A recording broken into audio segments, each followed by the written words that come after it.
Dear students, ఈ seed production విత్తన ఉత్పత్తి అనే పాఠ్యాంశము ద్వితీయ సిరికల్చర్ విద్యార్థులకు 6వ పాఠ్యాంశంగా ఉంది. ఈ పాఠ్యాంశంలో నేర్చుకుపోయే వివిధ అంశాలు చూసినట్టయితే ఉపోద్ఘాతము లేదా పరిచయము, ప్రిపరేషన్ ఆఫ్ లేయింగ్స్ అంటే గుడ్లను ఉత్పత్తి చేయు అంశం. ఇందులో 2 రకాలు ఉంటాయి. ప్రిపరేషన్ ఆఫ్ షీట్ ఎగ్స్ అంటే దళసరి కాగితంపై గుడ్లను పెట్టించుట. తర్వాత ప్రిపరేషన్ ఆఫ్ లూజ్ ఎగ్స్ అంటే విడిగుడ్ల తయారీ. తల్లిమాత్ పరీక్ష, ఉపరితల రోగకారక క్రిమి నిర్మూలన సర్ఫేస్ స్టెరిలైజేషన్ అని, అసెస్మెంట్ ఆఫ్ లేయింగ్స్ని ఏ విధంగా మనం కన్సిడర్ చేయొచ్చు, తర్వాత ఇన్క్యుబేషన్ ఆఫ్ ఎగ్స్ లేదా పొదిగించుట అనే అంశం. పరిచయం చూసినట్టయితే విత్తనగుళ్ళ ఉత్పత్తి అనే అంశం గ్రైనేజ్ నందు జరుగుతుంది. ఇది చాలా ప్రాముఖ్యత కలిగిన ముఖ్యమైన ప్రొసీజర్ అంటే పద్ధతి. ఇందులో మంచి గుడ్లు, డిసీజ్ ఫ్రీ లేయింగ్స్ చాలా ఎకానమీ అంటే ఆర్థిక ప్రాముఖ్యతను కలిగి ఉంది సెరికల్చర్ నందు లేదా పట్టు పరిశ్రమ నందు. అయితే వ్యాధిగ్రస్తమైన గుడ్లను ఉత్పత్తి చేసినట్టయితే సెరికల్చర్ పరిశ్రమ నందు చాలా ముప్పు వాటిల్లుతుంది. ఒకవేళ మనం హిస్టరీ చూసినట్టయితే ఈ యాక్టివిటీ చాలా జాగ్రత్తలు, నైపుణ్యంతో కూడిన అంశం. పెబ్రిన్ అనేది చాలా డేంజరస్ వ్యాధి అంటే భయంకరమైన వ్యాధి. ఈ వ్యాధి తల్లి మాతకుండా గుడ్ల ద్వారా మరి వ్యాప్తి చెందే వ్యాధి. ఈ వ్యాధి చాలా ప్రాణాంతకమైన వ్యాధి. అయితే ఈ వ్యాధిని కూడా మనం అరికట్టవచ్చు. అది కేవలం మాత్ పరీక్ష ద్వారా, తల్లిమాత్ గుడ్లు ఉంచిన తల్లిమాత్ను పరీక్ష చేయడం వలన మనం ఈ మాత్ ఉంచిన గుడ్లు పెబ్రిన్ వ్యాధి ఉన్నవి లేనిది అని నిర్ధారణ చేయవచ్చు. అన్ని గ్రైనేజ్ యాక్టివిటీస్లో పనిలో మనం గదులన్నింటినీ కూడా ముందుగా స్టెరిలైజ్ చేయాలి, అంటే రోగకారక క్రిమి నిర్మూలన చేయాలి. మనం ఉపయోగించే పనిముట్లు కూడా మనము రోగకారక క్రిమి నిర్మూలన చేయాలి. అంతేకాకుండా ఎవరైతే టెక్నికల్ పర్సన్స్ ఉన్నారో ఈ గ్రైనేజ్ పనులందు నిమగ్నమై ఉన్నారో వాళ్ళు కూడా అందరూ కూడా చేతులను కాళ్ళను రోగకారక క్రిమి నిర్మూలన చేసుకోవాలి. రోగకారక క్రిమి నిర్మూలన చేసుకున్న తర్వాత మనం ఇన్సిడెన్స్ ఆఫ్ డిసీజ్ అంటే ఏదైతే పెబ్రిన్ వ్యాధి మనం అనుకుంటామో దాని యొక్క తీవ్రతను తగ్గించవచ్చు. కాబట్టి నాణ్యమైన గుడ్లను ఉత్పత్తి చేసి రైతులకి సప్లై చేయడానికి వీలవుతుంది. అందువల్ల మన సెరికల్చర్ ఇండస్ట్రీ నందు నాణ్యత, తర్వాత పంట నష్టం అనేది జరుపుకోకుండా అధిక ఉత్పత్తులని సాధించవచ్చు. గుడ్లు ఉత్పత్తి చేసే విధానం 2 రకాల్లో జరుగుతుంది. సాధారణంగా గుడ్లు 2 రకాలు. అవి సుప్తావస్థకు లోనయ్యే గుడ్లు, సుప్తావస్థ చెందని గుడ్లు. ఈ సుప్తావస్థ చెందే గుడ్లకి ఉదాహరణ బైవోల్టైన్ లేదా యూనివోల్టైన్ గుడ్లు. సుప్తావస్థ చెందని గుడ్లు చూసినట్టయితే అవి మల్టీవోల్టైన్ గుడ్లు. ఈ గుడ్ల ఉత్పత్తి 2 రకాలుగా జరుగుతుంది. ఒకటి దళసరి కాగితంపై గుడ్లను పెట్టించేది, రెండవది విడిగుడ్ల ఉత్పత్తి, విడిగుడ్ల తయారీ. ముందుగా షీట్ ఎగ్స్ లేదా గుడ్లు దళసరి కాగితంపై గుడ్లు పెట్టించే విధానం. ఈ విధానాన్ని ఎక్కువగా గ్రైనేజ్లందు వాణిజ్యపరమైన గుడ్ల ఉత్పత్తిలో ఉపయోగిస్తారు. గుడ్ల కాగితంలో 20 నుండి 50 గళ్ళు ఉండేలా సెల్యులు ఉంచేంత గడి ఉంటుంది.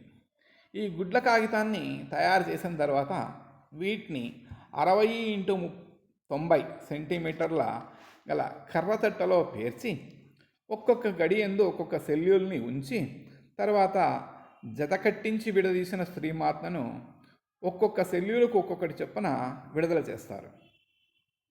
ఈ విధంగా కర్రతట్టలన్నింటిలో సెల్యుల్ని ఉంచిన తర్వాత వాటిలో ఒక్కొక్క మాత్ను విడుదల చేయడం అనేది జరుగుతుంది. వీటిని ఒక స్టాండ్ పైన, అంటే ఈ తట్టలన్నింటినీ ఒక స్టాండ్ పైన ఒకదాని మీద ఒకటి ఉంచి అండ నిక్షేపణ గది యందు ఉంచడం జరుగుతుంది.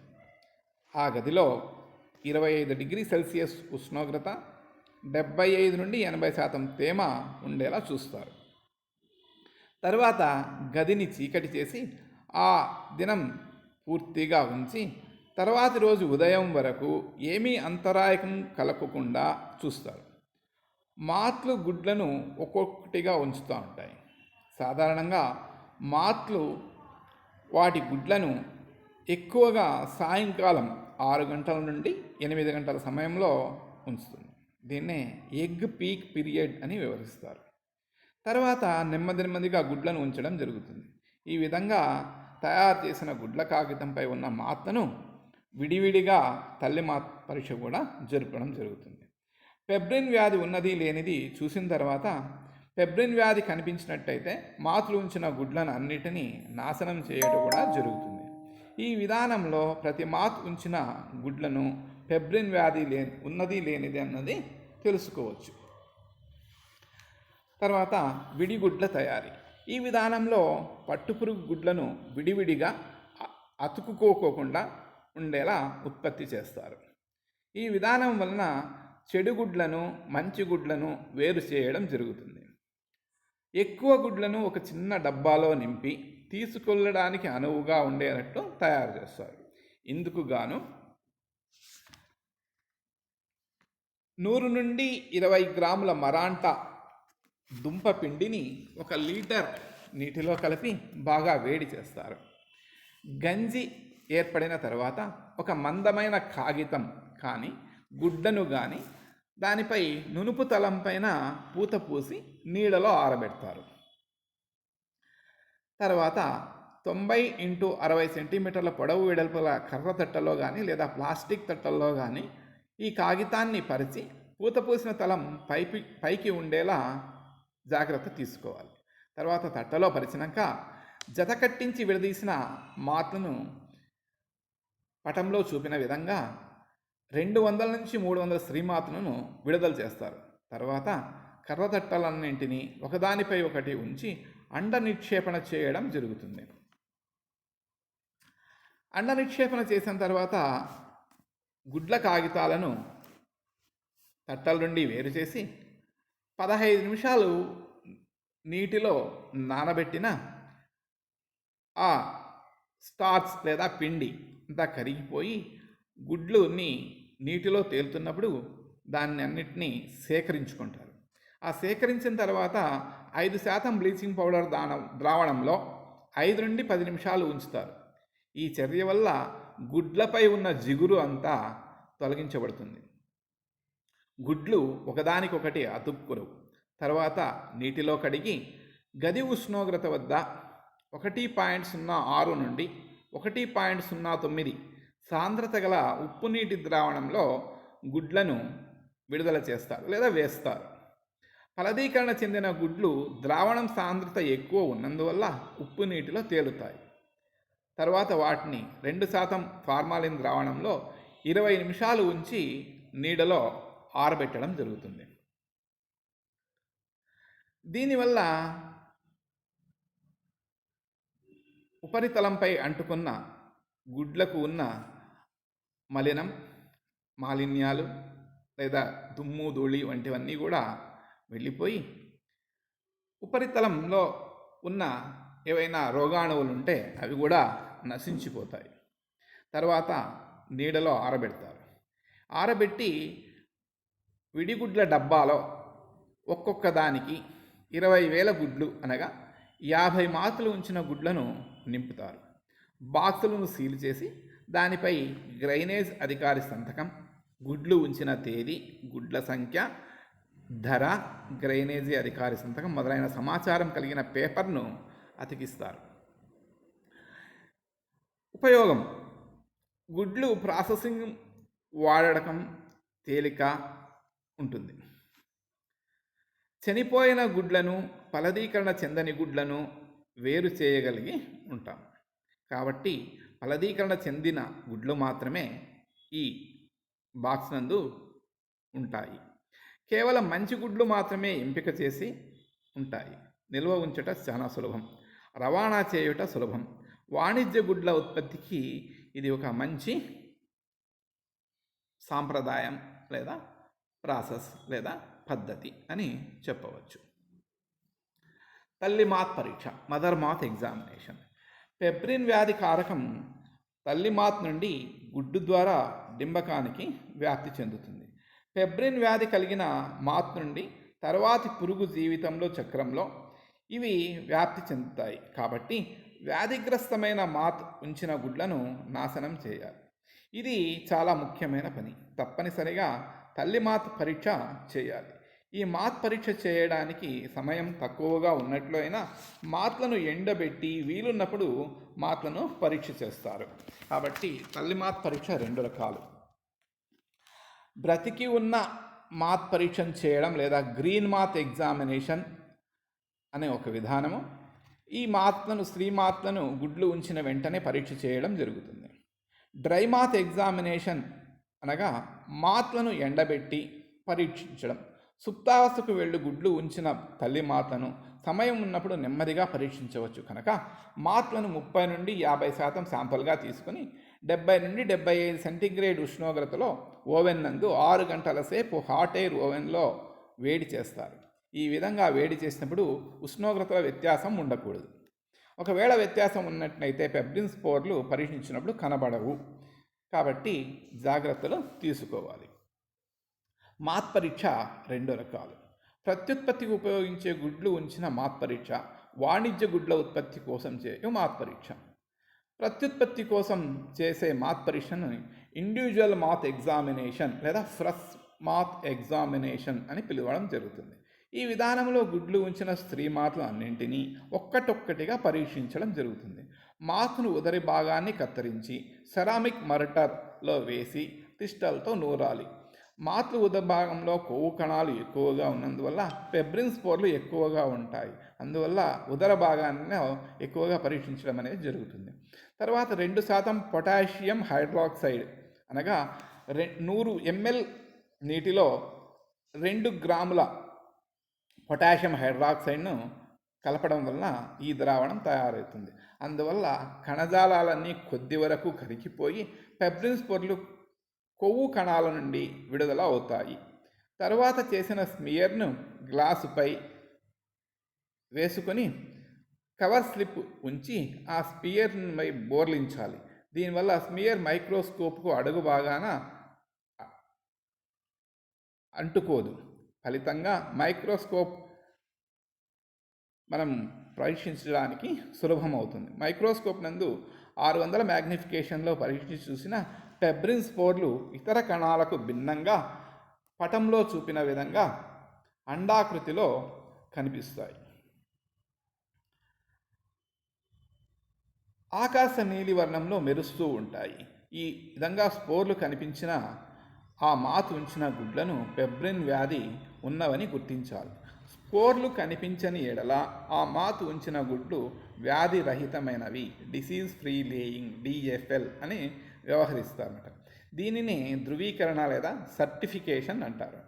వాణిజ్య గుడ్ల ఉత్పత్తి కోసం చేసే మాస్ పరీక్ష, మాస్ మాత్ ఎగ్జామినేషన్ అని కూడా వ్యవహరించడం జరుగుతుంది. ఈ విధానంలో ఎక్కువ సంఖ్యలో తల్లి మాతను ఒక్కసారిగా పరీక్షించడం జరుగుతుంది. వాణిజ్య గుడ్ల ఉత్పత్తిలో గుడ్లు ఉంచిన తల్లి మాత్లను 30 నుండి 50 ఒక శాంపిల్కు తీసుకుని మిక్సీ నందు లేదా కటర్ నందు 0.5% పొటాషియం కార్బోనేట్ ద్రావణాన్ని 90% నుండి 100 mlకు కలిపిన నిమిషానికి 10,000 చుట్లు తిరిగేలా మోటార్ను తిప్పడం జరుగుతుంది. అందువల్ల కణజాలాల్లో నుండి పెబ్రిన్ స్పోర్లు బయటికి వెలువడతాయి. వీటిని ఫిల్టర్ కాగితంపై వేసి ఫిల్టర్ చేసి ఫిల్టర్ కాగితంపై ఉన్న పదార్థాన్ని ఒక బీకర్లో తీసుకొని 2% పొటాషియం హైడ్రాక్సైడ్ ద్రావణాన్ని కలిపి స్మియర్ను టెస్ట్ ట్యూబ్లో నింపి సెంట్రిఫ్యూజ్ నందు నిమిషానికి 20,000 చుట్లు తిరిగేలా 3 నిమిషాలు సెంట్రిఫిగేషన్ చేస్తారు.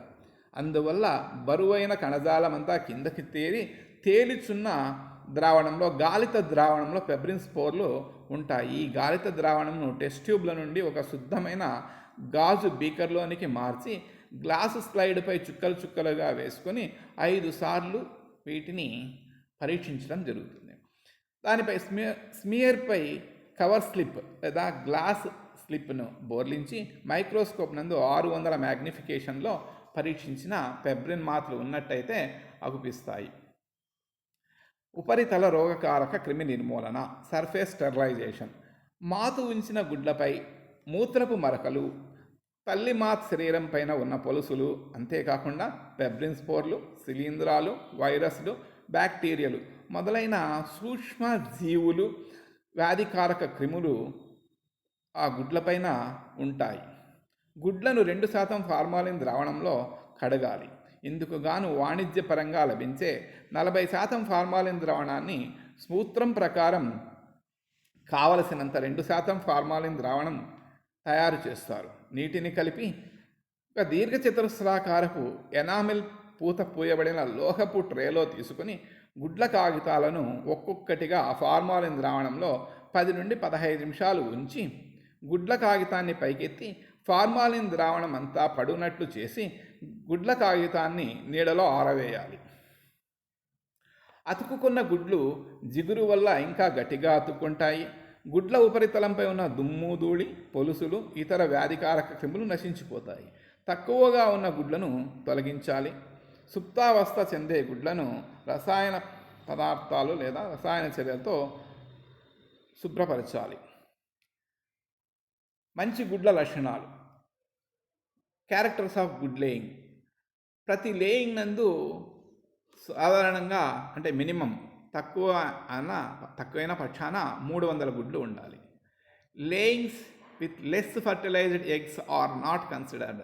అంటే పరీక్ష చేసిన గుడ్లలో తక్కువ ఫలదీకరణ చెందిన గుడ్లు ఉండాలి. గుడ్లు ఒకదాని మీద ఒకటి కుప్పలు కుప్పలుగా ఉండరాదు. గుడ్లన్నీ కూడా ఒకే వరుసలో ఒకదాని పక్కన ఒకటి పొదిగి ఉండాలి. తర్వాత సాధ్యమైనంత వరకు ఎక్కువ నంబర్ లేదా సంఖ్య గల గుడ్లు ఉండాలి. దీన్నే డిసీజ్ ఫ్రీ లేయింగ్ అని పిలవడం జరుగుతుంది.